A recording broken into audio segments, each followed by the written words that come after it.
So how are you all doing? It's good to be here with you guys today. Mike, I'm Man. told you have something to kick us off I with. had a weekend. So I every year I do West Virginia University's homecoming as part of the alumni band. Longtime yeah. listeners might have heard me that was talk last about weekend, this. huh? Yeah, it was last weekend. Other longtime listeners might remember I have been talking to somebody. That's now a committed relationship. So hooray me, I'm not single anymore.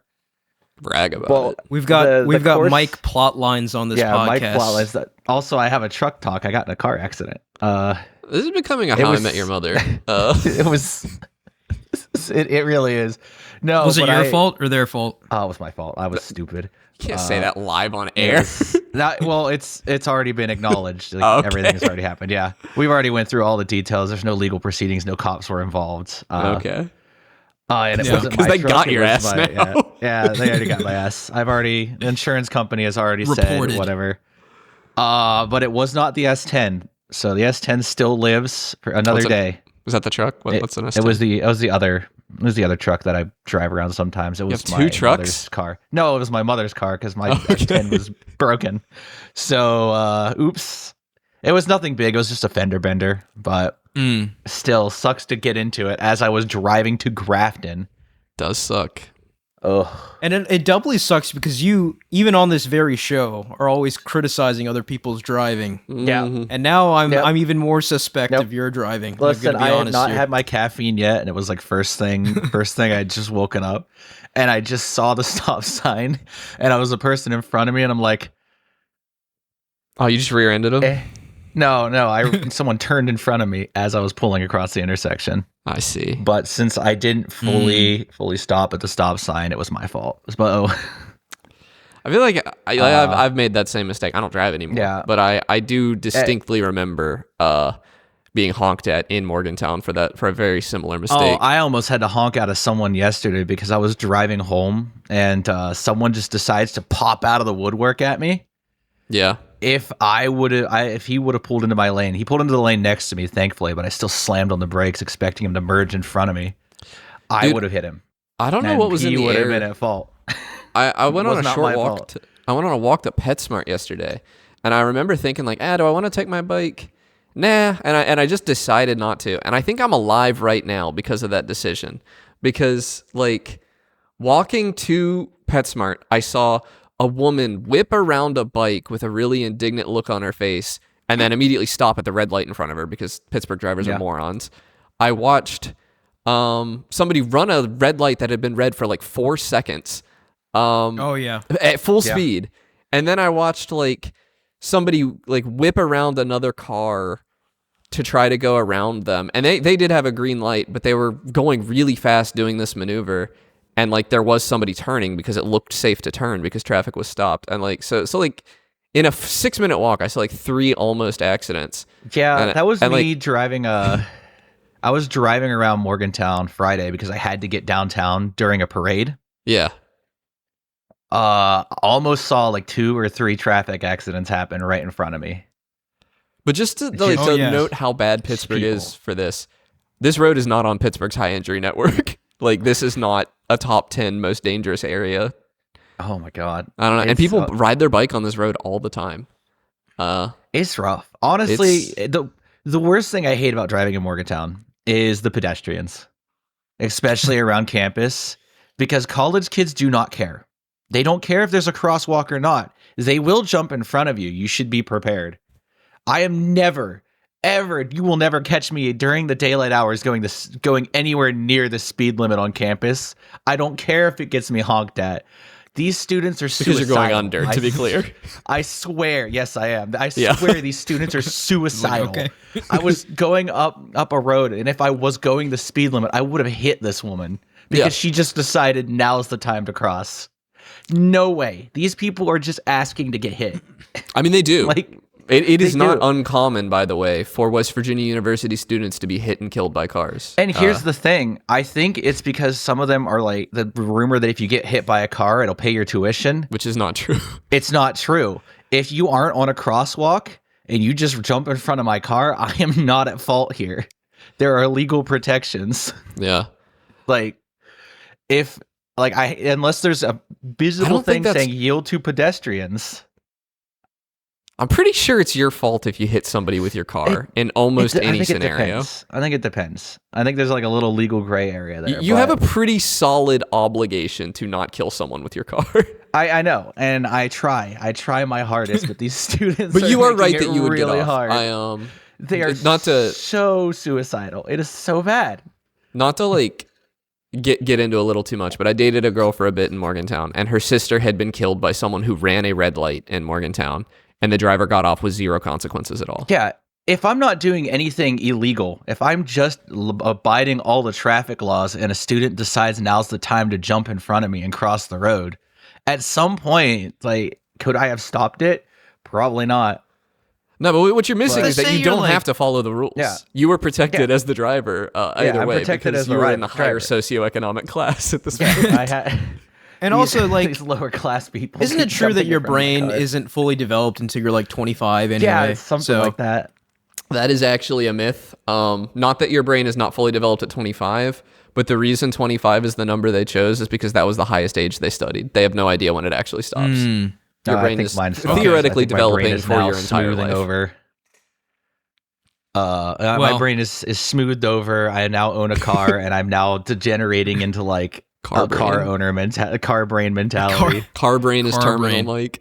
It's so bad. I now that I have to drive 30, 40 minutes every so often to go to Grafton, like, oh dear. Dude, I know that life. I lived in Morgantown, and I was dating And, a girl in Huntington, and we both did it once a month, so we saw each other every 2 weeks, ish. But it was like a 3.5 hour drive to And Huntington. Or she for her to does not have a Morgantown. car yet. Or a Oh, so license. you're putting in the all shoe. the- So the shoe's on the other foot now. Where like this time a year ago, I was in that situation in permit hell. Yeah.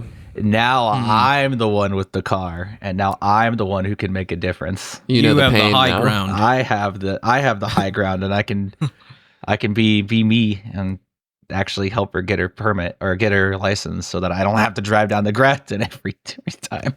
Yeah. Luckily, her friends don't mind getting her to Morgantown sometimes, so it's not that big of a deal. But it could be worse. It could be further down south. Yeah. Getting a It's not license exactly bad. is less in vogue now with the younger Yeah. generation. So Yeah, which I it's respect. not that surprising. And here's Yeah. the thing: she's not a younger generation. She's 29. She's my age. She's just based. Yeah, I mean, but like it's just people bait. our age, young. I mean, like you're not. A license is no longer like a must-have thing like it used to be for our parents' generation. Well, right? I feel like it's no longer desirable. I still feel like it's a must-have thing to Yeah, participate especially in in society West most Virginia. places. yeah, no, Yeah, that's in West accurate. It's no Virginia, longer it's as necessary. desirable. Yeah. yeah, But like I had zero desire to get my license in high school. Yeah, I was the because I same just way. kind of figured my parents would make me drive everywhere, and I was right. It turns out. the second I got my license and got a car, it's like, hey, can you come help us out today? Yep. It's like, oh Jesus Christ, I just want to rest. I'm tired. I work 40 hours a week. Let me sleep. No, I think things like Discord take not to go off on a tangent. Things like Discord really gave people a place to hang out that is like inferior to in-person hangouts, but perhaps superior to driving 30 minutes to hang out in a basement because it's the only place to hang out in your podunk town. You can each hang out in your own basement on Discord. Yeah, you could all be Yeah. in your mother's basement instead of all being in one mother's basement. Exactly. There's no So true. there's now 6 moms that could come down and tell you to get off the games rather than one. Yes. But Real. I do miss the days of like going to friends' house to hang out though, because that was peak. Maybe it's nostalgia. I'm a big fan of those days. But yes, Yeah. I think I'm just I've really everyone's matured. content with Discord these days. Now that I live in the city, I don't like going and hanging out at somebody's house. I prefer a destination hang. Like, let's go hang at a park. Let's go hang, especially since co-op gaming is pretty uncommon these days. Like a local back multiplayer. in the day. So I I'm still more love of a- local multi like, so much. Let's go out and grab a few drinks. Let's go out. I tend to prefer that, especially since like everybody's place is kind of smaller here. Like I could host in Yeah. here for sure. There's Yeah. room to host, but I That's don't think I've ever Literally had the only somebody reason from for the extra city life. come over here.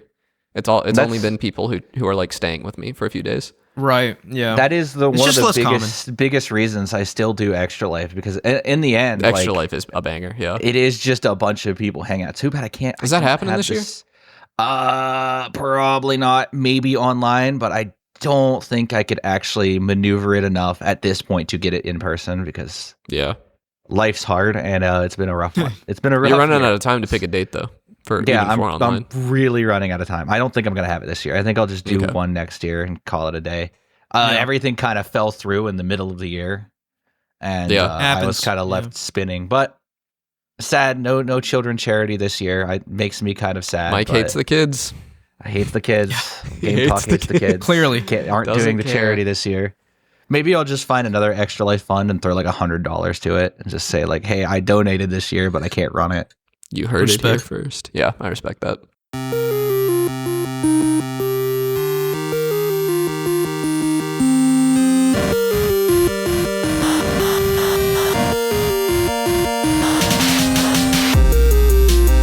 Hey, and welcome back to Game Talk. I'm your host, Sam, and beyond today I'm joined by Connor Hey guys. and Mike. Hello.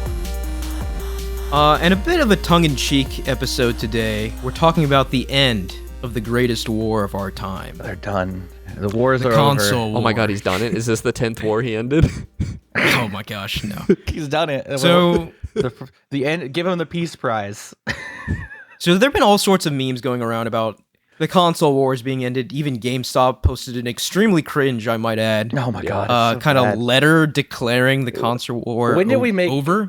I don't remember voting GameStop to be president of gaming. Yeah. When did we do this? Was this years ago? Did they I don't know. They're seize just being power? What they're happened? just being cringe on Twitter or Can whatever. you even but buy video games at GameStop anymore?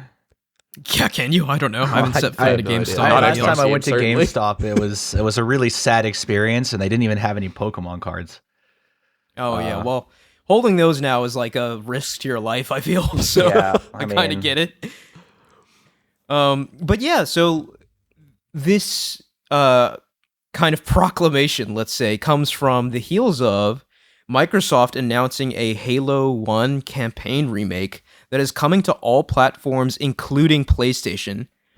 And I know you two are PC gamers and have been for a very, very long time, so it probably doesn't mean anything to you, really. But to someone who has been pretty much exclusively console gaming his whole life, I cannot tell you how big of a deal this is, right? Like, it's probably not as big of a deal in 2025, but like, as someone who grew up gaming in the early 2000s, 2010s, this is like something unprecedented. And obviously, the current state of Microsoft, we all know they're kind of more third party nowadays, so it was expected, right? This isn't really a surprise to anyone, but to see it finally happen, it kind of puts it puts a real stake in the fact that things are just different now, even though they have been for a long time. So I kind of just wanted to talk to you about that. Talk to you guys about the console wars, right? Like, if you ever engaged in fanboyism growing up on your favorite console. Yeah. Not really. And maybe I used to be a big Sony fanboy back in the PS3 days, and it'd get me in fights with my friends who were all Xbox 360 fanboys. But I owned both consoles. That's the thing. I just couldn't play games with my friends because I got a PS3 instead of an Xbox because I wanted to play Little Big Planet. And Yeah. I just didn't really run the numbers. I figured it was 50-50 where the distribution was. I didn't really run a poll. 95 to 5%. Yeah, I had nobody to play right, games and with. it depends on when you got it, right? Like, if it was like early to mid generation, mid, like yeah. everyone was on Xbox, so you were out of luck there. But people were starting to shift. I don't want to say shift back, but like the PlayStation population was growing towards the end of that generation, and then PS4 was the big shift where everyone jumped from 360 to PS4. I will say I was an annoying PC Master Race kind of guy in like late middle, maybe early high school. Like, I did straight up think I was better and smarter than you because I had a PC. Yeah. I mean, that's like kind of a rite of passage, right? Yeah. You know, When you first the- get into PC gaming. See, you get the PC and you get it automatically, every PC. They don't tell you this. They don't tell you when you buy a PC that it comes with a monocle and a fancy top hat. Yeah, exactly. That you could go out to the plebeians and like lord over them, like the peons they are, for daring to not own a gaming PC. No, I mean, it was a habit that took a long time for me to break. Like, I would be playing games at my house, and I'd be like, oh, this is great. And then I'd go play games at my friend's house, and it'd be like sub 30 FPS, and I'd comment on it because I didn't have a filter. Still bad about it. I'm still insufferable Yeah. about it. I will never not be insufferable about it. It's weird because like I feel like I almost missed most of that, right? Like when I played local multiplayer with my friends or even like online multiplayer, which obviously paid online, that's a whole thing we don't need to rehash. Yeah. But it was always like either well optimized games where I'm playing online, it's running at 60 if it's COD or Halo or whatever. Mm-hmm. And then in person, it's like probably a Nintendo game. Yeah. And that generally feels good to play, even if they're 30 FPS, right? Yeah. Like, I don't think I'd say that now, but as like a kid growing up, I mean, Ocarina of Time still feels tolerable to play to me, and it's like 22, 24 area.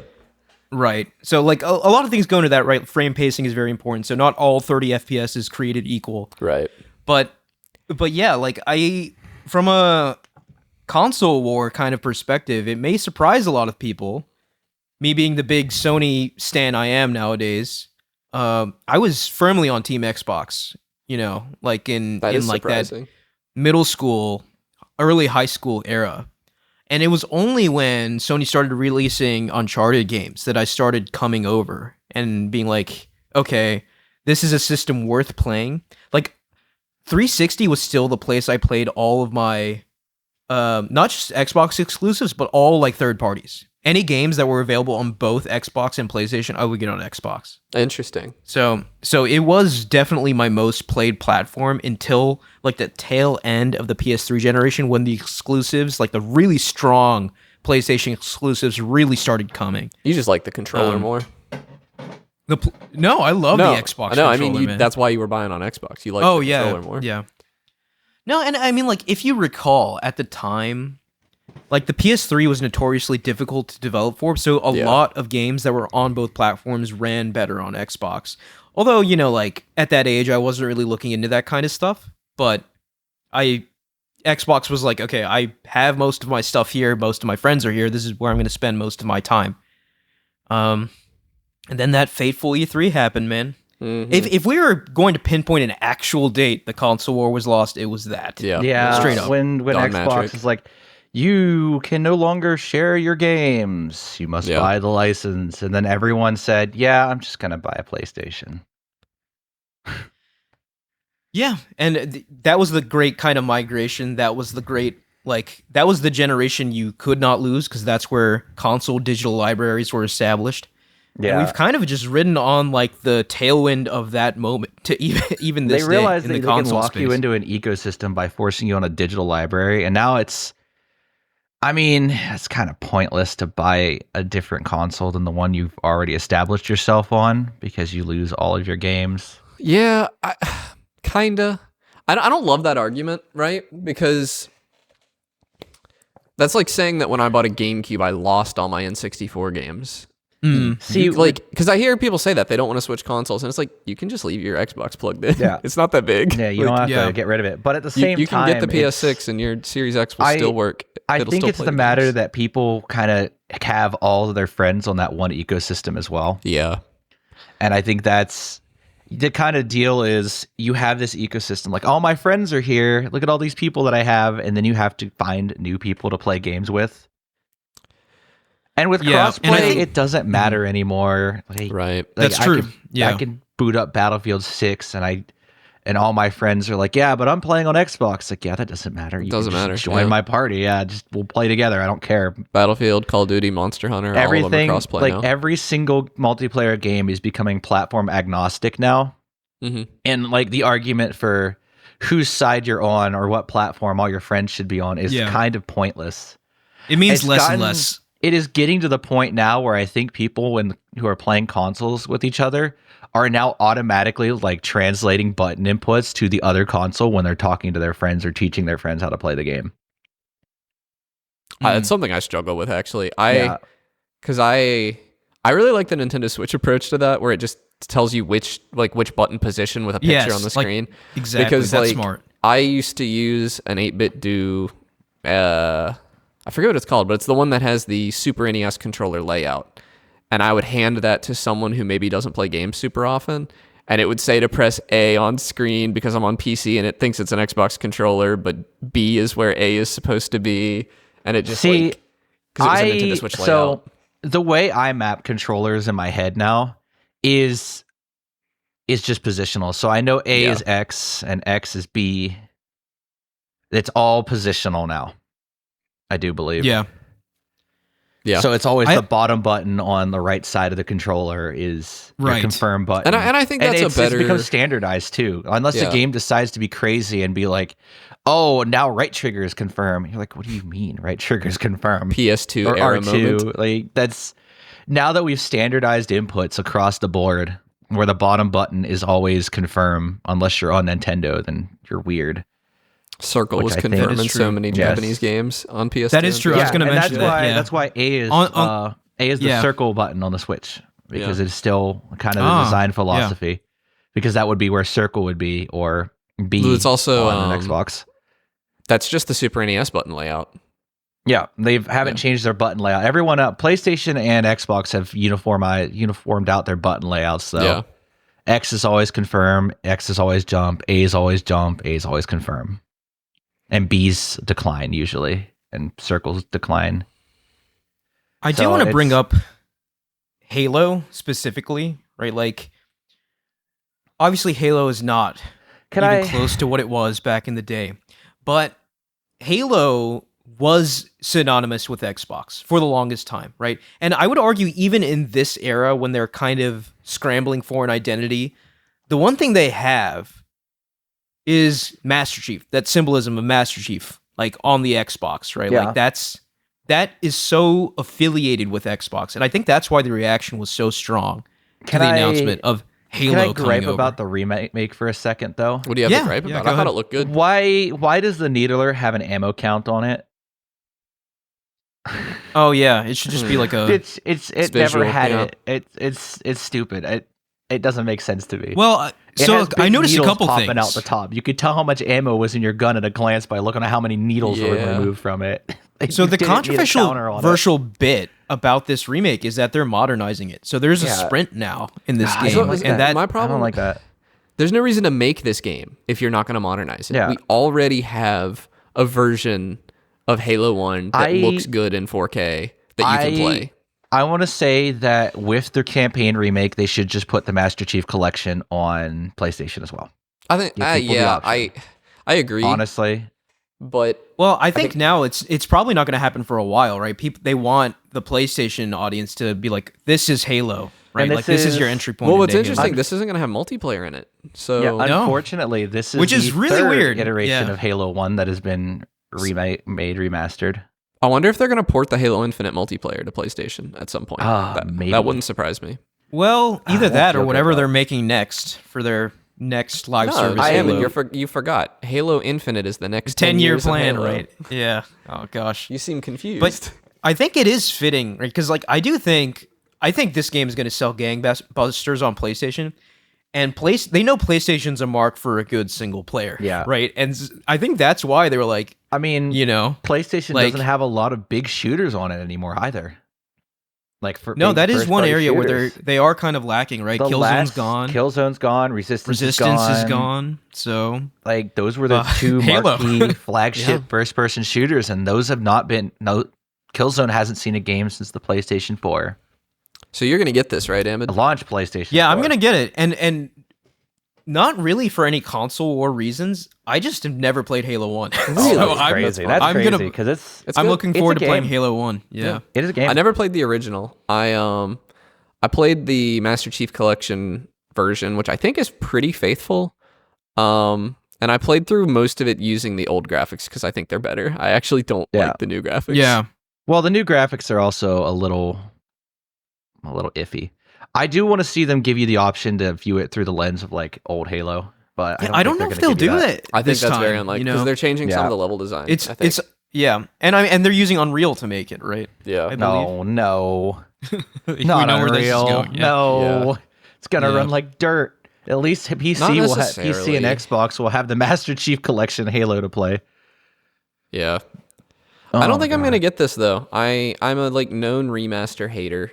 Well, Yeah. I don't know if I would even say I'm a hater. This is a remake them. for sure. If I don't think there's a reason if you're on Xbox or PlayStation or Xbox or PC. I can't see the value that you can get with the Halo remaster. Well, I really think this is I don't know. It feels very targeted to PlayStation to me. This release. I mean, if like it's obviously there will be people buying it on PlayStation or on Xbox and PC, but like this is something completely new to PlayStation. If it's significantly different from the original, like if they amp up the set pieces, and I hear the levels are going to be bigger, and like they're removing some of the tedium. There was some backtracking stuff, I guess, that I don't really remember, but I guess they're fixing that. There's a couple new levels. They could sell me on this as like something I pick up on sale down the line. There's just no. Yeah. I'll be honest. Like it would take an extraordinary, like a Doom level game for me to spend $70 on just an FPS campaign. It has to be pretty good. So is it 70? Did they announce the price? I don't think they've announced the price, but it's okay. It's a first party big FPS game. I can't imagine it's not $70. Right, AAA. Yeah. It might be. It might be 80. Because they need that 30% profit, right? Oh gosh, yeah. Yeah, they need to. Oh. Yeah, that's the word from they gotta Daddy Microsoft. They gotta keep people buying Game Pass, which I want to take a second because we're talking about Microsoft. Oh, I forgot Game Pass existed. some of the comments we're getting about people who are still on the Game Pass train on TikTok or on TikTok. I haven't seen this. I saw some on YouTube where they were calling us delusional or cartoonishly I was like, wrong. Like Game Pass is still a good value. I'm sorry. I entertained them and I was just like, okay, like why do you think that? And he gave a reason and I responded with my reasoning and yeah, he was just that wrong. was it. But yeah, no, I just say people are wrong on TikTok. It's these people they're like. If it's a good value considering that if you just play games a lot, it's like how many games do you play a year? That's what I was saying. Like there is a really AAA games do you play a year that there is a hyper faithful like Xbox core fan base that is slowly but surely being siphoned away by all these decisions, right? Like there are like even the announcement for Halo coming to PlayStation was enough to convince some people to sell their Series S, which is so stupid to me. Which is stupid, but right, like I said, if you grew up in like this era and stayed on console, it does mean something. Because like taking a step back, like console exclusives are and have always been a bad thing, unambiguously bad. Yeah, but I think it's more just like let me just elaborate on that a little bit. I think it's just more the symbolism, right? Like that. I think that's what all this is, right? Like seeing Halo finally come over to PlayStation communicates to the people still clinging on to Xbox that. From a console perspective, Xbox is effectively dead. I right? still think next Xbox console is going to be a PC. Yeah, I still think the rumors crazy. are. Have you guys seen the rumors? The rumors. I have seen the rumors. It's going to be between $800 and $1,200, and it's going to be a PC that plays Steam games. Is what I've seen. That's not worth it. And free online. Yeah, well, it would have to be because it plays Steam games. Because it's a PC. yeah, you'd have no choice. So. I don't. But like know. That's just who are you targeting with that? I don't know. That's a whole my argument here is that if it's a decent value, like $800 to $1,200 is like a reasonable mid-tier budget for a PC. You're not going to hit the super high end. And if they can squeeze out any like value by recouping money on game sales, if they can subsidize it at all, it could be a really compelling PC to buy. I'll stand by that. But like I think they're targeting a different audience now with this console. With this price and what it does, right? Like they're targeting people who are into basically pre-built PCs with an Xbox flavor on it, which I think is an even smaller niche than either going for the PC players or the Xbox console players. So I don't know. And especially it's since the thing about thing about Game Pass people, like the people that are still subscribing to it, is some of them justify it by saying I can play the game now, and then if I really like it, I can buy it later. You are just making that initial $70 purchase more expensive every month you hold off on buying that game. Yeah.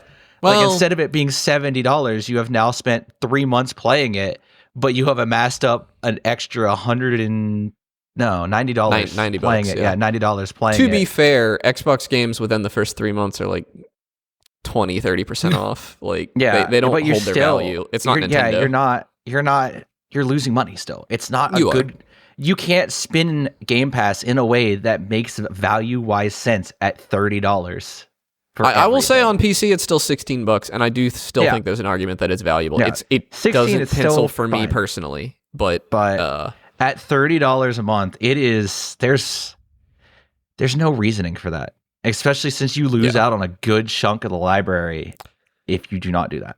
I do want to talk about Xbox's future as a PC for a minute, though, because and granted, this is maybe a little unfair because they did just launch it. There's room to improve, but also maybe you should launch a product that works for once, Microsoft. They have their Xbox Ally X, whatever. Well, I forget what it's called. Yeah, Is that the right? handheld. And it has its gaming mode or whatever. And they had this big talk about how gaming mode was going to reduce RAM usage and improve performance. And it probably does over bog standard Windows. I haven't seen any numbers comparing those.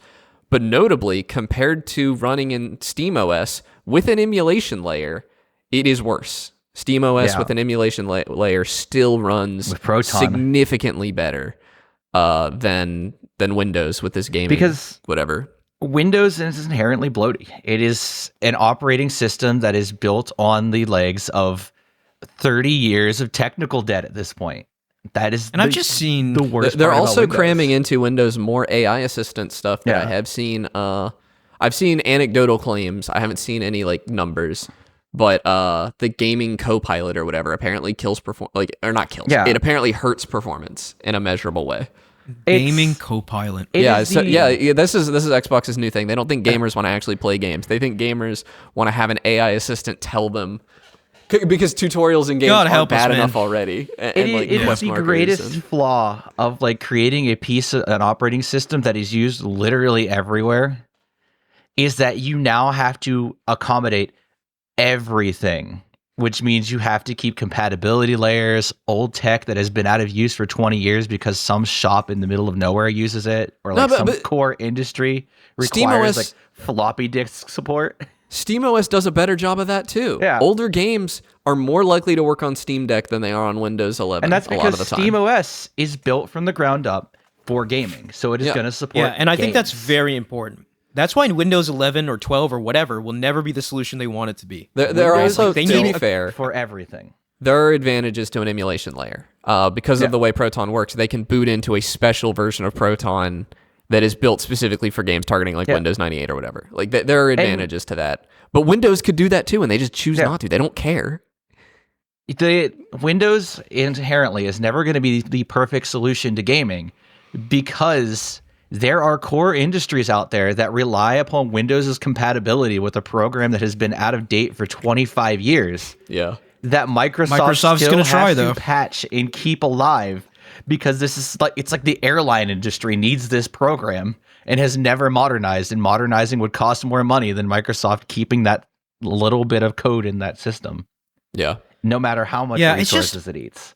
I mean, I've seen little GIFs, or not GIFs, but like little clips on social media of people like trying to finagle their Xbox LIX and like trying to get games to run. They have to like boot into the Windows mode and like tweak files. And like at that point, it's just a PC, right? Yep. Like You don't have to do that on Steam Deck even. Like, You don't. It's bloat. I'm just saying, like, Yeah.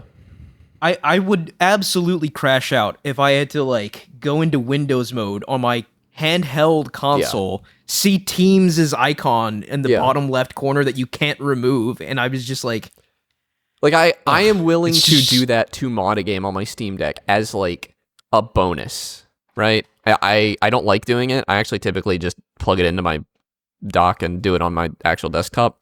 But I don't mind an option to go into a Windows desktop type environment to mod games. But it being mandatory to get a game to run is absurd. That is such an insane barrier to entry for people who thought this was just a portable Xbox. Yeah, I mean, the key point, the best thing about the Steam Deck and SteamOS is that it's accessible. As a gamer, you can put it in, you can charge it, you can open the box, take it out, and it just works. And it just works. That's what a handheld should boots be. into Steam, you Low- create a low Steam bar. account. Yeah. Insanely Yeah. low Create bar. a Steam account, you can download Team Fortress 2, and guess what? You're in. You're in. You're playing Team Fortress 2, just like you would on a console, except I do wonder. So I guess I wonder if Steam will partner with Xbox, because they clearly have. Rumors are there's a Steam home console in the works. Gabe Newell has notoriously been He hates Microsoft. not the biggest fan of Microsoft. I mean, Microsoft, their And solution to Steam- everything is to just buy them, right? I'm sure they are salivating at the thought of trying to get Steam, just like they are with Nintendo, right? Like, in no world does Valve sell to oh no, Microsoft. absolutely In no not. It's world. not going to happen. But like, how do you deal with someone like that, like an entity like that that's just salivating to gobble you up? See, You know, the best part about Valve is I feel like that anyone who grabs Valve, say if it's Gabe's son, he doesn't even have to do anything. Like Gabe Newell's son does not have to touch this company. It will it's just an generate engine that him prints money. money. Yeah, by the it just billions. he will just get paid a salary, and he can go and race because he's big into racing. He can just go and race his cars and have passive income for the rest of his adult life. He does not have to touch it. The company runs itself. Gabe Newell is in that stage with Valve. He's over in New Zealand on a yacht studying starfish. Yeah, he's very hands off Like, with things. He Yeah. does not need to touch it. He does not like. They'll just say, "Hey, you want to do this?" And he's like, "You think it's a good idea?" And you just go for it. Or like once a year, he has to show up on a video call to say, "Welcome to the International." You know, also off of his yacht. There is.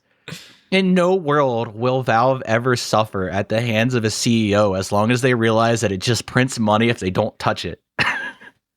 Like Xbox on the other hand. So yeah, like you have to. this next gen Xbox PC thing. I don't know. I think once confirmed details come out, we'll probably do we'll a have to cover dedicated that. episode on it. Yeah. But one thing I just wanted to highlight before we end here. The whole idea of a console war, right? Like, because it's been around for a while, right? First it was Nintendo versus Sega. That was like the OG one. Yeah. Right. Yeah, And then and then Sony and PlayStation PlayStation joined. entered the mix. They Sega went killed away. Sega. And then for the longest time, it was Nintendo, PlayStation, Xbox. And for all intents and purposes, now it's Nintendo and PlayStation. I don't even think that. that I I think find Nintendo. dubious. Yeah, I 'Cause think Nintendo's dropped out of the wars with the Wii, where they're like, you know what, you guys can keep fighting over this core audience. We'll create. Here's our own. here's my argument though. Like I do think with the Switch 2, with third parties being more like warm to Nintendo for Switch 2, I could see like maybe a future console war between Sony and Nintendo, with Nintendo once again positioning themselves in that arena. I agree that they haven't been there for a long time, like a decade plus. They've decided but I think they can find their own audience. And plus, the other angle to this, right, is that Sony like actively competed with Microsoft, right? Like they were going tit for tat, right? Like Microsoft would develop a feature or service, Sony would come up with their answer, Sony would come up with something, Microsoft would respond. I could see Sony trying to do that with Nintendo now to try and cop some of their audience, right? Like, and I think it's already sort of begun, because the rumor of the PlayStation 6 being a handheld and a console, right? A dedicated handheld as one of your main console entries is something Sony has never done before. No, but it is and a system that works. Clearly doing it because they saw it work for Nintendo. And I mean, they probably are. I think the Steam Deck takes a part in this, in that it showed that there is an audience that wants their high power console, but will also have a lesser handheld version of it to take on the go. Because I think a significant number of Steam Deck owners have a PC as well. I would say most. I really want to see like the uptake of handhelds in markets that are more dominated by mobile phones right now, like Southeast Asia usually. That would be nice to see. I do want to see like sales stats, because I feel like that's a definite target market, because Southeast Asia has billions of people in it. Mm-hmm. It is, but like I just need to region. give kudos I want them to focus on Nintendo, me. right? Like Nintendo single-handedly revived handhelds. They did with the Switch, right? Like obviously everything that followed added to the snowball. Steam Deck added heavily to the snowball, but Nintendo kicked it off. Calling it a revival seems like a stretch to me. The 3DS beat 3DS, right? Like out of the Wii U, the Vita, and the Wii U. Like So Nintendo's handhelds were never gone. But here's the thing: like Nintendo's handhelds were never gone, but they were the first one to do this kind of hybrid approach, and it worked so well. Now literally everyone is doing it. Because I think Nintendo realized that at some point their handhelds were doing just as well or better than their main console releases, thanks to the Wii U. Consistently better. That they decided, well, we could just merge do both. the two. Yeah, do Yeah. both. Yeah. Don't And have it separate. I do have them think- both. If the idea of console wars exists in the future, I think handhelds will be a major battleground, which is an Listen. interesting thing. You know, like, it's just fascinating that handhelds are so having- in vogue again. Part of me thinks handhelds are the future. Have you guys seen the GPD Win 5? Just a little peek into the future. No. No. This is a handheld that costs like $1,500, something like that. It's very expensive. On the higher end, like $2,500. It's running the AI Max 3, some nonsense. It's an AMD chip, but it can run games pretty high settings, high frame rates, ray tracing, the whole 9 yards. It can do it, and I think that's a look into like maybe what the future looks like a little bit, because we are a little bit bumping into the limits. Like we've seen some Sony people saying recently, like, hey, games can only look so much better. We're kind of bumping against that right now. But we still might be able to shrink things down and put them in a handheld. Yeah. That may be where progress is in the future, is just making it smaller so you can take it on the go. I have been saying that we are probably at the most photorealistic games will ever be for a long time, because there's not much room to improve. People say that every generation though, but I mean, but you were right in the sense that like difference really in there are games, like, severe quality. diminishing returns. There are games running at 360p native upscaled right now. You have the generational leaps that we used to have between console generations, and then you had the PlayStation 4 to PlayStation 5 leap where people were like, what's the difference? I don't really see it. Yeah, that's fair. Because it was like, instead we were focusing more on frame rate and trying to up-res, and eventually up-resing, you're just not going to notice a difference anymore after a certain resolution either. Yeah. So we are at the point where games are not going to look any better, and we're just going to have to focus either on one level of detail or frame rate or optimization. Like, I guarantee you, if we started optimizing games like super well again, the reason why a lot of game studios are really bad at optimization is that studios are getting rid of more experienced devs and hiring people straight out of college who don't have that experience with optimizing in an engine. I saw a tweet claiming this. I don't know how. I think this is the same one, and it would make sense that older devs are kind of moving out of the industry, and there's no experience there with making something super optimized, because that's an explanation that makes sense, but I think you're at huge risk of being one guide here. There's no evidence supporting this. It is a possible hypothesis, but there's no body of evidence to suggest that this is the case. It probably does come down to like an education difference nowadays, because like in the end I can just blame the education system for teaching people how to code but not teaching them how to make good code. But I can't speak for that. As someone who's like major. not like super far removed from that education system, I learned how to write optimized code. I've never had a boss ask me to do it ever. Yeah. Like, you just go it's not that they don't know how. Yeah. It's that it is not prioritized. Yeah, it's just not it's a lot of time. But we're just three guys on a podcast. We really don't know we try to I know a lot about software, Mike. Like a lot about software. You and know I a lot can about tell software. I can tell you what they'll say to you, and it's that hardware is cheaper than dev time. Especially when you're making video games. You can always you can always do what Randy Pitchford did and tell people their PCs aren't good enough. They got to get better. You can do that for free. Making I feel like we're gonna optimized get to the code is point- expensive and takes a long time. I've done the leak code grind. Writing an efficient algorithm is not always intuitive. It is a difficult thing to do sometimes. And, maybe we'll get to the point where AI can actually look and optimize code as like a tool. But that's a lot. That's what everyone's wet dream is, right? I do support AI as a tool. I hate generative AI. Generative AI is bad, but AI as a tool is very useful for doing a lot of the busy work in a lot of creative fields, like optimizing I would not call polygons writing in an a model. optimized, like writing a significantly optimized piece of code. I would not call busy work. It is kind of the crux of our. In like employment. 3D modeling spheres, there are AI tools that will optimize polygons and everything. Something that normally you have to spend hours upon hours doing, and AI can do in a couple seconds. Right. and then all I've you seen have that. to do is just look it over, and that's 3 hours of work that artist no longer has to do, so they can focus on making more models. Yeah. And that AI cuts falls that in down. line That's with a tool. like traditional like LOD generation Yeah. that we've had for a long time.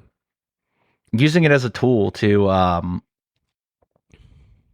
basically increase your creative output is a good use of AI. Say, instead of Yeah. having to sit there and blend pixels in like a pixel art, you could write a simple program that does it for you. I think the line gets blurry. Yeah. As long as you're not using other people's work to generate something new and just using it to cut out a lot of busy work. That's You fine. are like inevitably those tools are You cross that plagiarism, line a though. lot. Yeah, Yeah. They are universally trained on stuff that they don't own. All of them are. Yeah. And so you could not make a tool using AI that can do anything essentially without plagiarism. It's Or- the current models. It's impossible. Yeah.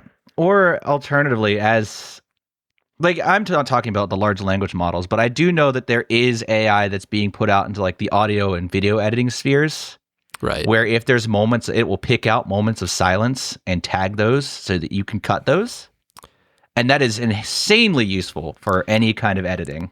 I do still wonder what they're trained on though, because Yeah. you know even those models have to be trained on something, and as long as they own what they trained it on, I don't have a huge problem with it. Yeah. But I don't have any problem with it, I guess. I mean, Yeah. you don't even need to really train a model to pick out silence. You just have to train a Yes, you model do. to pick out areas where there's nothing. Yes, but that is still But- you're training a You have model. to on give it a something. You recording have to have- to do that, though. Yeah. To teach it, right? Like, it has to listen to like 1,000, a million recordings and like Yeah. identify certain Yeah. thresholds of silence or whatever. And But- I think it's not being well. Here's where the ethics get muddy, because it's not being used to create something new from these, or something's stolen from these what is it, data points. It is being used merely to aid a creative in creating something by removing silences. Right, but the ethical Yeah. dilemma is always that someone is profiting on my work without paying me. So Yeah, I don't really care it's what you're doing how- with it. If you trained it using my work, you fuck Yeah, you. it's the muddy. It's the muddiness of it. That is the key point. Is the muddiness. Yeah. Yeah, and I just don't understand how you like put the genie back in the bottle now. Because Yeah. like all these AI models have already been trained on everything. So And they're like, getting spooky. No, It's and too the late. economic policy around it. Like I would not want to be a congressperson having to litigate this, because the threat is that China laps us on AI, and they already have very lax They IP already law have. there. So I think China already has lapped us. I don't think there's compelling And- evidence that they've lapped us. I think there's compelling evidence that they're neck and neck with us right now. And I do think our spending a AI lot less industry money. is a bubble that's about to explode, because it is 7 companies throwing money at each other. And Yeah, we eventually can it's do. yeah. something's going to explode. There's a million videos on YouTube, and I do Yeah. recommend anybody who has a lot of money in the stock market should probably watch these videos. Yeah. About do not what's going put your on. money in AI. AI is going to collapse. Well, the problem is least there's in America. there's nowhere else to put your money right now. Yeah, If you buy the it's- S&P 500, it's propped up by AI, and like it's It's- very hard to find a company that is growing that isn't This is propped the up by dot-com AI. bubble. This is the dot-com bubble all over again. It is eerily It similar. is about to, once this AI bubble pops, it is going to absolutely tank so many people's retirement funds, investment portfolios. A lot So of I people don't- are I don't about to lose a lot of necessarily- money. I don't agree I with don't that necessarily- Well, I was gonna say I don't necessarily disagree with that. Like Yeah. I do think like, but it's all about time, right? Like if you spend enough time, Yes. the presumption is if the U.S. is still around in 20 years, your stocks are gonna go Yeah. up. But I mean, like if you look at if we want to talk, I don't want to spend a ton of time on this. I was but, gonna like, say like, how do we get here? the do we get dot-com bubble specifically was like, if you started buying in 95, you still came out on top after the dot-com Yeah. bubble. If you started Right, buying exactly. in 98, not so much. Yeah. And that's I just, Time in are the we- market, bro. yeah. Are we time at in the the market beats point time in where the it market, is- for sure. Where it is not the time to buy into AI anymore? Or are we in the, or is it the 95 or is it the 98? Yeah, it's right impossible to say where we are Yeah. right now. And the bubble may never I'm- burst. They might just keep pumping it for the rest of our lives. now? Yeah, I don't think there's enough money in the world to keep pumping up Nvidia. Oh, that's Oh, the they'll fun make part, more, don't Mike. worry. They just make it up. They just make more money. They just make It's it all up. make-believe. Well, yeah, you're right, because NVIDIA invests in OpenAI, Yeah. and OpenAI invests in NVIDIA, and they keep shuffling billions They of passed the dollars same back and $100 forth. billion They around. discovered an infinite money hack. It's infinite Yeah. GDP. Yeah, Yeah. but eventually someone's going to patch this. No, Someone's because gonna- I don't know the anymore. people who could Yeah, I patch don't it know. What's like it gonna and are happen? making money off of Yeah. it. We're gonna reach the point where an NVIDIA is a quadrillion-dollar company and an OpenAI is a quadrillion-dollar company, and they're passing 1.3 quadrillion dollars back and forth every 3 I hope weeks. not, because I sold most of my Nvidia. So But at some point, someone's gonna realize that this is just a scheme, and something's gonna go wrong, and that quadrillion dollars is gonna turn to zero real quick. We'll see. maybe it's impossible to know. It's crazy. It's so nutty seeing the web now. The Hmm. web of like investment companies all throwing money at each other. Yeah. Like it's a No, I've seen the volleyball graphics. court. It's messy. It's messy. I think. So, I any think final that's- thoughts? Yeah, I don't on want to give any more console? investment Yeah, advice. Console wars. I'm glad the console wars are over. It was always a bunch of guys competing for second place. PC is the clear winner. Yeah. Um, Well, I will say, like, in terms of active user base, PC is now the winner. It Yeah. wasn't always like that. No, it was So not always PC like that. has definitely come out on top now, but historically, So many people are just moving to PC because it's just easier. It does It is everything that a easier. console It can lasts do now. longer. Yeah, You lasts know? longer. Does everything a console can do. I mean, there are still people playing on 1660 Supers. It's Yeah, like it's there. It's a All new right. Battlefield. it's So- a new Battlefield. Speaking of Battlefield, Speaking of Battlefield, good video game. let me tell you what happened last so night. you finally got it, Mike? Yeah, I bought it. I downloaded it. I popped open my stream. I said, I'm going to stream Battlefield. 7 hours later, or it was like 6.5 to 6, almost 7 hours later, I look at my stream timer, say, oh, I've been playing this for 7 straight hours. That's a long time. What I haven't done that happened? yet. Where'd that go? Where'd that time go? What game mode are you playing mostly? I was playing Breakthrough, Escalation, and Conquest usually. A mix between the three. Okay. I've been doing like all Breakthrough myself. I haven't reached a map where there are jets in Breakthrough though, and it's very sad. Yeah, that's fair. I don't think I there's don't think jets in there- Breakthrough. I don't know if there That's are kinda any jets sad. in That's so Breakthrough. sad. I did have a very funny game on New Sobek City where I got my hands on an anti-aircraft vehicle Yeah. and made it my whole mission to make the entire game unfun for anybody that got in those helicopters. Yeah. And I succeeded. There were no helicopters in the air anymore. The fun was not had by the heli pilots. The vehicles in this game are so funny because overwhelming majority of the time someone gets in a vehicle and loses it instantly. Like that is it's what so seems funny. to happen the It is vast so majority of the time. funny seeing the new heli pilots pop up into the air and immediately go sideways. But they do it with tanks too. But then like So crazy. it is not uncommon for a good player to get a hold of the tank, and it is a game defining like piece on the map. Like my buddy Antonio isn't even like an exceptional tank driver. He's a pretty exceptional Battlefield player in my opinion, but he's not an exceptional tank driver. But he did that and he said, "Hey, I need an engineer." And we got in there and it changed the game. We were going to lose. You have to play very and we won. conservatively with vehicles. If you're playing too Very. aggressively with vehicles, you will get punished. Some of these vehicles are Or- like paper mache. I think again, I was playing on New Sobek City, and my friend Nathan built a set of ladders to get us on top of a building. Nice. And then he decided to redeploy as a support, and I was playing engineers. So we were sat up on top of this building, well behind the front lines, running an Overwatch team, where I sat there with infinite rockets, and whenever I saw a tank pop out, I just kept shooting it. There were no Nice. enemy tanks. We ran a very effective anti-vehicle team as a 2-man squad on top of a building, miles Nice. away from the fight. I'm still partial to sniping. My Antonio did find I don't know if an exploit is the word for it, but every single sight on a sniper rifle gives the same glint. Like even a red dot scope, it's the same glint except reduced iron it, though. sights. So he is playing a sniper with iron sights now and just popping domes That's hardcore. on people that Yeah. can't see him at all. See, Dude, I'm a big Iron Sights I know you I are. love Yeah. Iron Sights. I am yeah. glad they have reduced the glint because I can actually look at the scenery instead of seeing the stars. Yeah. So honestly, the biggest buff to recon players. The biggest issue I'm running into now is the drone exploit. Oh yeah, I don't like that. The I hope they sledge patch that that's soon. kind of they're gonna they. You I can mean, they stand on kept the drone and like hit it with a hammer, and it goes in and the then you sky, go and you can flying. snipe Yeah, from you go up there. flying. Yeah. No, people use it to get on the bridge in Manhattan. Or Oh, I saw a guy who Brooklyn. was just standing on the drone and sniping people. Yeah, people use it to get up on the bridge and become. Mm.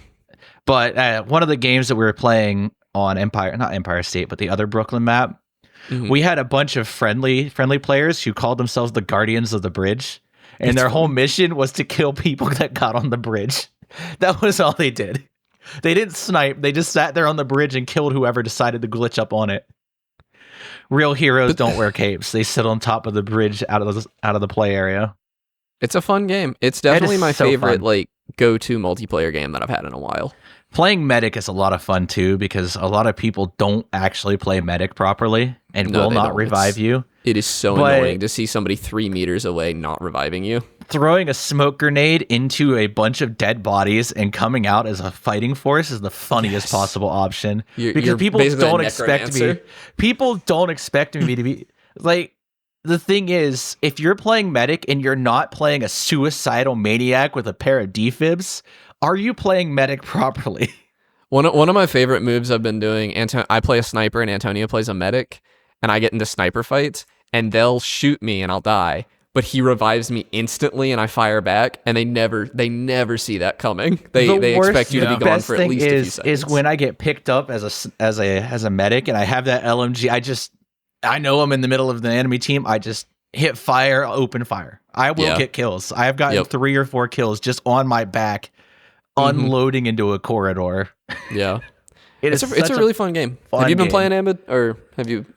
No, I have not played since I think last time I played with you and Antonio. But I do like how the vehicle not- launcher is also home. Yeah. I was gonna say like it's not like I'm not done with it or anything. Like I'm still down Yeah. to play it. So I Just been don't see myself distracted. finishing the campaign. Have you touched the campaign, Mike? I played the first. I got to Operation Gladius and I reached like a game-breaking bug Oh, really? That's where surprising. I took too long to destroy a tow launcher or something, and it froze. It broke the AI. Interesting. So the tow launcher was shooting the tank. The tank wasn't shooting back at the tow launcher, and I had used all my grenades, so I couldn't take out the tow launcher. I eventually took out the tow launcher because I got an angle where I could shoot the guy on it. The scripted like whole building falling happens, and the AI is bugged. It doesn't work. Nothing moves. The campaign doesn't progress. So I'm like, okay, I'm gonna go back to multiplayer. Yeah, go back to the fun part of the Yeah. game. Oh yeah, another bug I've encountered is I think I fixed it because I had to port forward some ports and see if that'll fix it. Sometimes when I go to matchmake into another map, it will just pop me back to the lobby, and I'll have to matchmake again. I haven't had Like that. it'll play the loading screen. It's a network issue. It'll play the loading screen music, but I'll be in the lobby and have to requeue. And it is really annoying when I'm playing with friends when I get matched into a match and my friends don't, or my Yeah, friends that'd do, be really annoying. Yeah. and I just get dumped back to lobby. So I think I fixed it. I think since I port forwarded it, I fixed it. I had issues in the same router with the last Battlefield game, so I'm hoping it was just a port forward issue, and now it's fixed. But otherwise, I've been having a blast. Good game. I haven't really touched a lot of the vehicles yet because I'm Me neither. not I'm just I'm in not ready infantry. for that. But oh, it's so much fun to play infantry. I have an accomplishment to announce. What's that? I beat Savage Omega Planetus in Monster Hunter. Oh, Wilds. nice. I have Very well not done. touched it yet. It was I need to. very difficult. There is an event running right now called the Dream Spell Festival, I think it's called. And so there's a support hunter called Fabius that's available, and I guess he is stronger The than best lance in the Alessa, game. the typical Lancer. And so we did use him. It was me and one friend and 2 support hunters. And it was a trial, but we actually got it on our first try that night. We had both been like practicing the fight. And 'Cause so Fabius the just next time I gives tried you- with a friend, we got it. It was pretty cool. And we got it like despite me disconnecting in the middle and having to reconnect. That's crazy. I think Fabius is the funniest thing because he is now he'll just beat Omega. Yeah.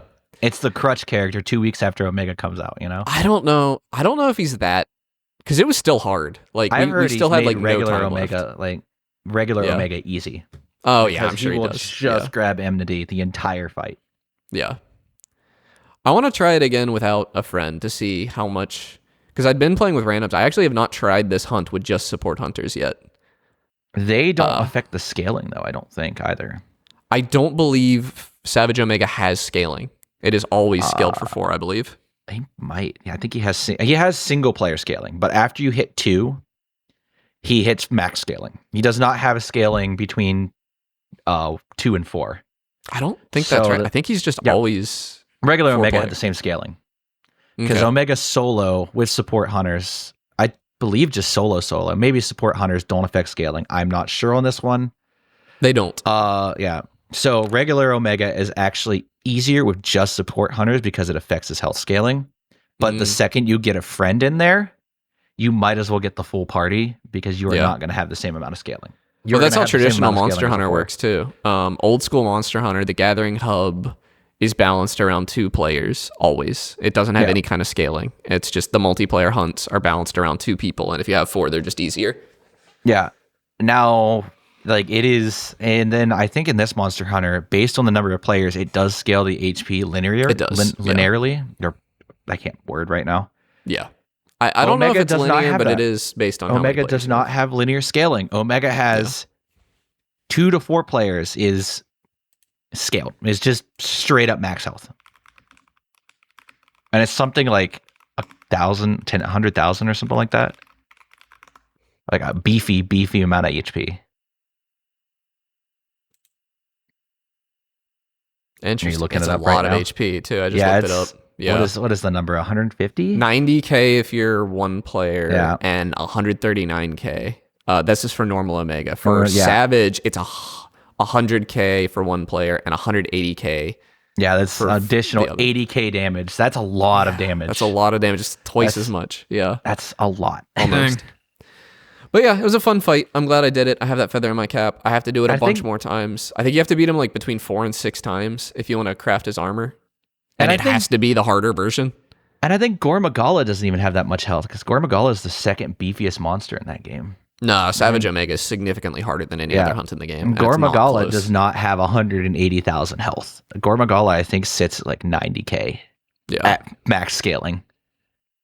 This is ballpark numbers. I think I saw the exact numbers, but I do not. This is the first time off I've the top even of my seen head. a health count for a monster in like Wild. It's not something I care about crazy. typically. That's crazy. That's a lot of damage, and that's why it runs close to time because you have to be very good with your DPS. Yeah. To even Plus, there's stand a second chance. monster you have to hunt in the middle of it. That's a and there's DPS still check. also has a bunch of health. Yeah, it's like 11k, something like that. Yeah, 11k is if you're doing enough damage, 11k is not bad. You just have to focus on it. Especially against a monster that can barely hit back. Yeah. But yeah, I beat it. I am a god gamer now. Congrats, dude. Thank you. That's awesome. So I'm just gonna be real with you guys. I'm extremely tired, and that's why I'm gonna push my thoughts of Alan Wake 2 to next week because I want to be. Heartbreaking for me. I want to be. I want to give it its due. Spoiler alert: I think this is an incredible game, but I just want to talk about it more coherently. So I'm gonna wait a week, and hopefully by then I'll have beaten it as well. So the game I will talk about is Pokémon Legends ZA, which I have also been playing. And despite all the hate online, I'm really liking this game. Really? I think it's very fun. The dialogue is unhinged in a way I've never seen for Pokemon. The NPCs in Lumio City are just insane, dude. So they say the most like off-kilter stuff. Like one dude, and this is just like stuff like you don't even talk to them. Like they say little things as you're walking by. 99% of those things are normal, but every 1% of the time, you hear something that just makes you go, something is not right here. Like I think I remember one guy saying like, the last thing my brother told me to do was go for his eyes or something like that. Like really dark stuff, And I'm just like, what were they on when they wrote the dialogue for this game? That feels kind of classic, though. There used to be some weird unhinged stuff people would say in Pokemon. But it's definitely like more pronounced in this game. And that's like a fun aspect of it. And And I think another reason I really am enjoying it is because I didn't play Legends Arceus. So this is my first really? kind of exposure to this new branch of Pokemon or whatever. And it feels really refreshing, right? Like the whole like emphasis on like the Pokemon moves recharge over time. I don't know, like it might be even different than Arceus. It is. I might So be. Legends Arceus was more Final Fantasy kind of, I think, where your Pokemon speed would determine the turn order. Oh yes, I remember that. Yeah. And like you could do swift attacks or It's heavy not attacks like and that stuff. here. Yeah, it's real time, But like isn't it? each attack has its own like power, obviously, but like also MMO its own like combat. recharge time. Exactly. Yeah. So it's just an interesting experimentation for Pokemon, and I appreciate that. Yeah. In a series that has remained so seemingly stagnant for so long. I appreciate all that. I think it looks kind of fun. The production value is just kind of killing It's me on not. it. Yeah, it's pretty average. I will say The lack just of to voice acting. Get the positive out of the way. I do appreciate the 60 FPS. That's actually what turned me off of Arceus. I was just like, I just can't. I don't want to do this at 30 FPS. Yeah. But ZA 60 FPS. Downside is it all takes place in one city. But so far, I like that. I imagine like See, I maybe thought by that the end was of the game, I'll get tired of it. I thought that was a huge But- opportunity. I thought do a city, make it dense, make it cool. Right, yeah, but it's not really that. They no. didn't do that. No.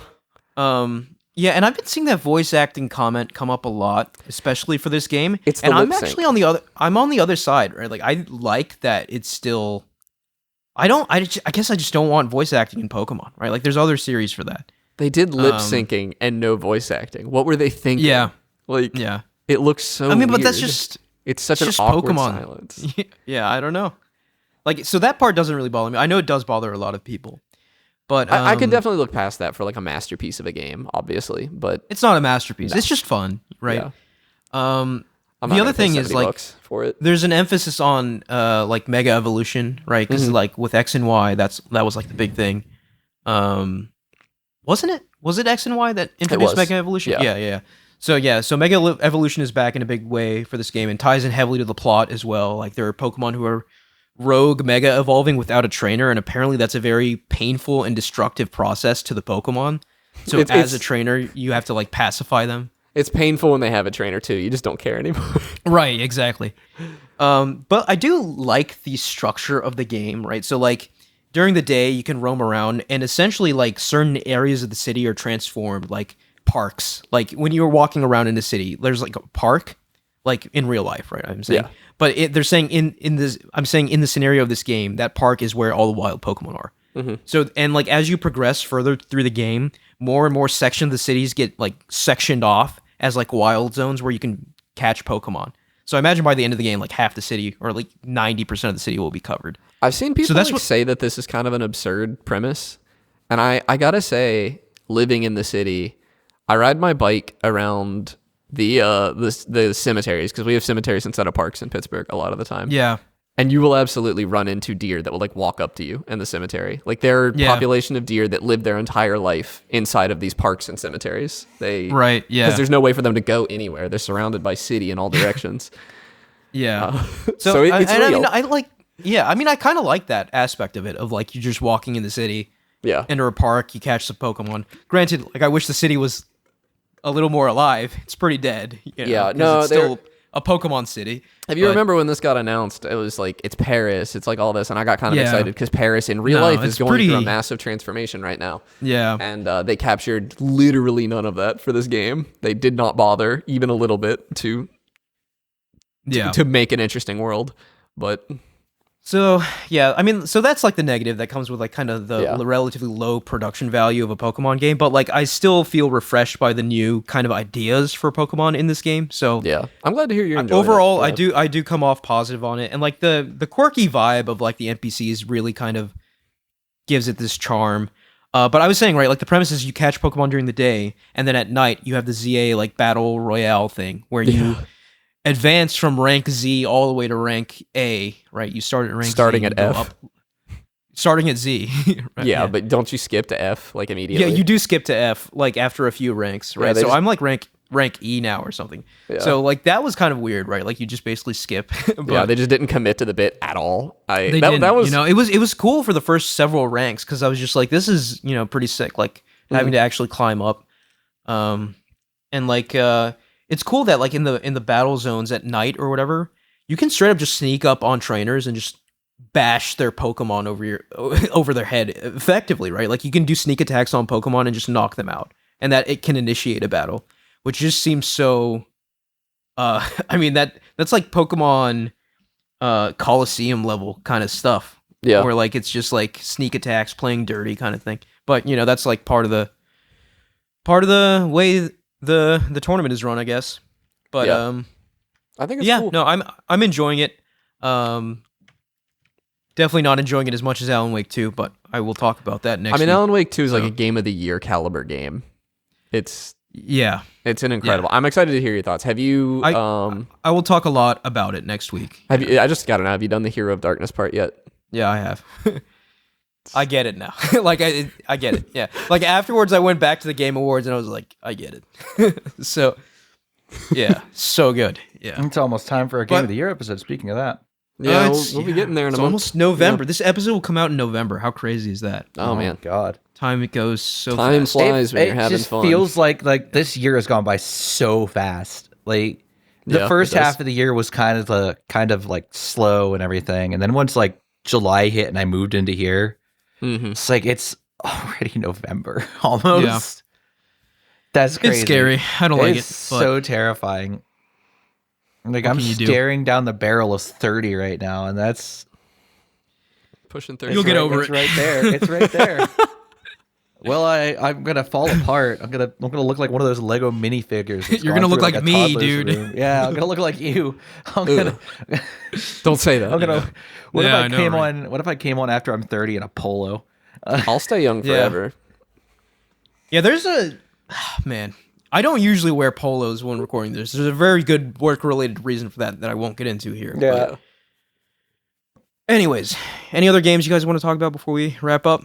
I started the Crusader Kings DLC. I'll talk about that more once I actually play through it a little bit. But they added China to the map. China, Japan, and the Philippines.